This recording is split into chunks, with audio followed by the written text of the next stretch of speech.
Eu acho que um dos animes mais hypados para esse ano, sem sombra de dúvidas, foi Solo Leveling. A adaptação do manhwa de tanto sucesso que era tão aclamado há uns anos atrás, finalmente chegou e eu arrisco, sem medo nenhum, de dizer que é, sem sombra de dúvidas, uma das melhores adaptações de manhwa que eu vi até então. Fala galera, tudo beleza? Arthur Dias aqui com mais um vídeo e dessa vez para falar sobre o queridinho da temporada, nosso querido Solo Leveling, né? A adaptação tão aguardada de Solo Leveling finalmente saiu e, olha, eu arrisco dizer que surpreendeu mais do que eu esperava. Alguns anos a gente teve uma iniciativa muito grande de alguns estúdios em fazer adaptações de manhwa para animes e a gente viu a Crunchyroll principalmente fazendo bastante isso naquele projeto de Crunchyroll Originals que ela tinha lá para 2020 mais ou menos, onde ela decidiu adaptar Tower of God, God of High School, Noblesse, porém foi algo que acabou sendo bem conturbado. Por mais que algum desses animes foram sim ficando relativamente bons, eles tiveram muito mais problemas do que qualidades. E no meio dessa época ali que pegaram para anunciar que iria sim ter uma adaptação de Solo Leveling, um manhwa que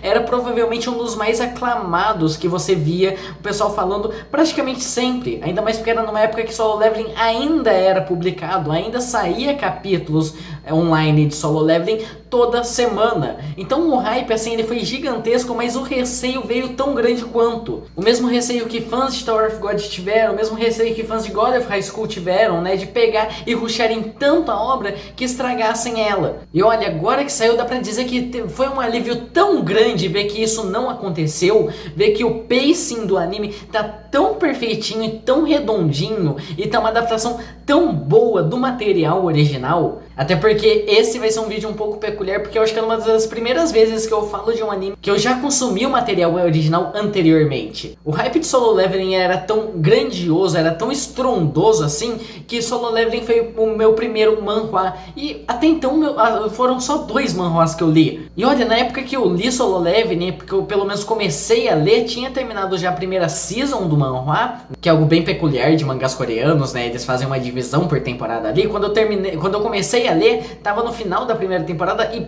puta que pariu, eu me apaixonei por aquilo quase que imediatamente.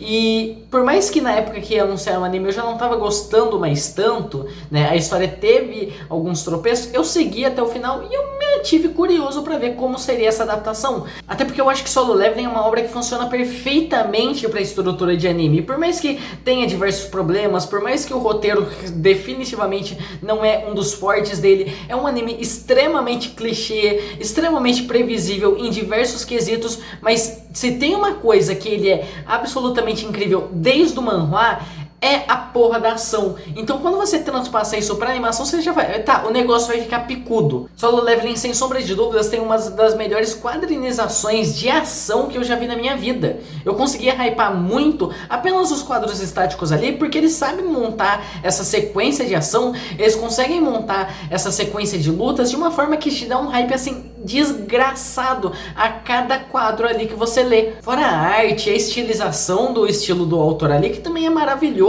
e tipo muito imersivo dentro do que a obra quer propor. É muito hypável Solo Leveling. E apesar de obviamente o anime pegar e perder um pouquinho no traço, né, visto que não tem tempo de dar todo o acabamento que tinha no mangá e tudo mais, algo que já é previsível, algo que já é esperável, todo o resto tá incrivelmente maravilhoso. Algo que inclusive eu fiquei com um pouco de receio, visto que é um anime que foi animado pela A1, né? Que eu não tenho nenhum problema com a A1, eu acho a A1 um bom estúdio, um estúdio extremamente competente. Alguns dos meus animes favoritos são dela, como Kaguya-sama, que tem uma animação assim estupenda. Só que o meu receio com a A1 é que fazia muito tempo que eu não via a A1 produzir um anime de ação. E quando produzia não chamava tanta atenção, como foi Nier Automata, Lycoris Recoil. Eu vi o pessoal falando bem de Lycoris Recoil, mas eu não tive tanto interesse em ver, então eu nem sei tanto se ele volta tanto pro lado da ação como dá a entender que volta. Então eu tive esse receio quando anunciaram. E aí o One fez um trabalho assim muito bom. As lutas estão incrivelmente fluidas, estão muito bem animadas, né? É muito fácil de entender o que está acontecendo, estão bem dirigidas, estão bem adaptadas. Isso pra mim já é uma coisa extremamente satisfatória, combinado a toda a questão estética de Solo Leveling, que querendo ou não dá um charme um pouco maior ali, adicionando também todos os fatores de audiovisual como música, dublagem e tudo mais,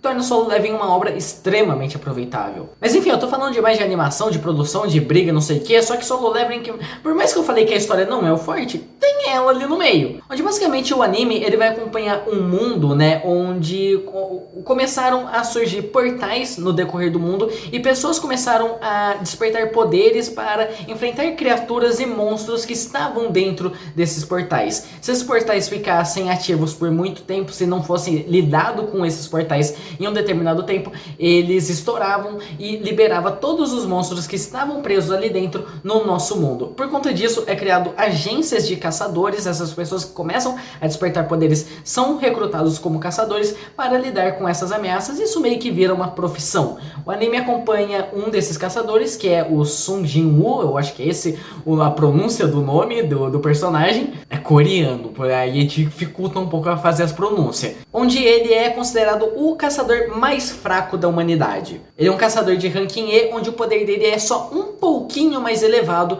do que uma pessoa normal, e por conta disso ele já pode ser considerado ali um caçador, e ele acaba se metendo numa dungeon que era pra ser fácil, era pra ser uma dungeon ali de ranking D, a equipe que tava com ele era razoavelmente forte, só que do nada eles descobrem uma nova etapa dentro daquela dungeon, onde as coisas começam a ficar estranhas. Dentro daquela sala, daquela etapa da dungeon ali, tinham diversas estátuas gigantescas, alguns mandamentos ali, eles começam a perceber que aquelas estátuas se mexem, e do nada todo mundo começa a ser morto. Até o momento que o nosso protagonista, o Sung Jin-woo, que ele já tem um instinto de sobrevivência mais aflorado, por ele ser tão fraco, por ele estar sempre em risco dentro dessas masmorras, ele começa a perceber que aqueles mandamentos são coisas que eles devem fazer caso eles queiram sobreviver, né? Que eles têm que se ajoelhar para a maior estátua ali se eles não quiserem morrer, que eles têm que louvar aquela estátua de alguma maneira, né? Então eles começam a fazer alguns puzzles ali, até o momento que acabam abrindo a saída, porém todo mundo desesperado começa a fugir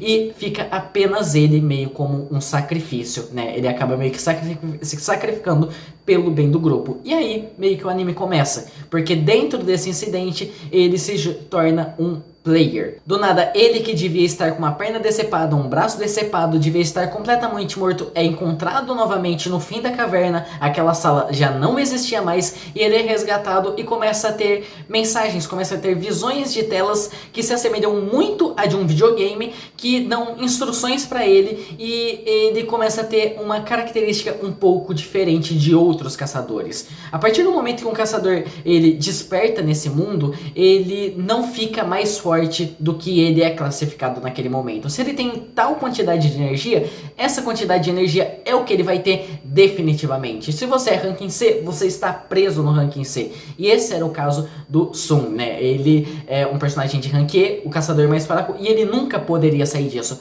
A partir do momento que tem esse incidente, ele ganha a característica de evoluir. Ele ganha a capacidade de subir de nível. E aí vem o nome do anime, Solo Leveling. É ele sendo o único caçador que tem a capacidade de ficar mais forte graças a esse sistema que está conversando com ele e que está dando vantagens para ele. Isso permite não apenas ele fazer meio que quests diárias, onde exige que ele fique treinando a todo momento, que vai dar pontos para ele para distribuir entre os atributos. Ele pode escolher o que ele quer deixar mais forte, então ali no começo ele vai focando tudo em força, porque ele tem essa ausência de força física, e depois vai investindo mais em agilidade, em vitalidade e tudo mais, para conseguir resistir melhor em batalha e para ter outras formas de combater os inimigos, além de diversas mecânicas que realmente funcionam como se fosse um videogame. Ele tem um inventário que permite ele tirar item de absolutamente do nada, ele tem um sistema de loja que permite ele adquirir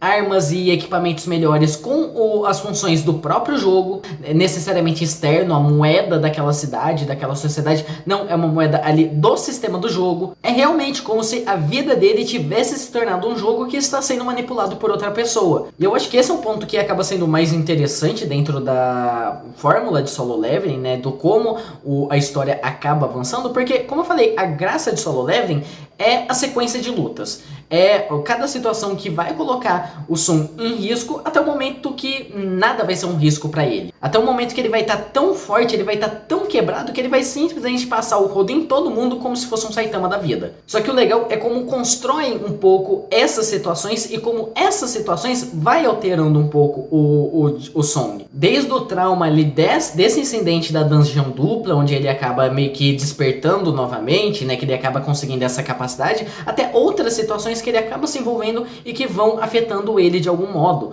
Como, por exemplo, ali no episódio 5, 6, que ele se junta àquele grupo ali que precisa de gente pra formar a equipe toda e entrar na dungeon de ranking C, e descobrem que era um grupo ali que matava um pessoal que ia só pra tapar buraco pra conseguir todos os lucros daquela dungeon, e tentam fazer isso com ele. E aí quando tentam matar o Song ali no meio daquela dungeon, o sistema apita, ó, tem gente com intenção hostil pra cima de você, você vai ter que matar. Então isso eu acho que é um desenvolvimento interessante, porque eu zoei muito no vídeo anterior de anime que a gente teve o Aono Koji, que era esse personagem frio, calculista e tudo mais, né? E eu sei que tem muito caso ali do passado do Aono Koji, disso influenciar pra ele ter essa personalidade. O Sung, ele meio que se encaixa nisso a partir de certo momento também. Ele também é um personagem que ele vai ter um momento da história, né? E essa metade do anime ali, quando ele tem esse incidente, eu acho que é onde mais começa a gritar essa característica dele, que ele vai começar a ver as coisas muito mais de forma racional,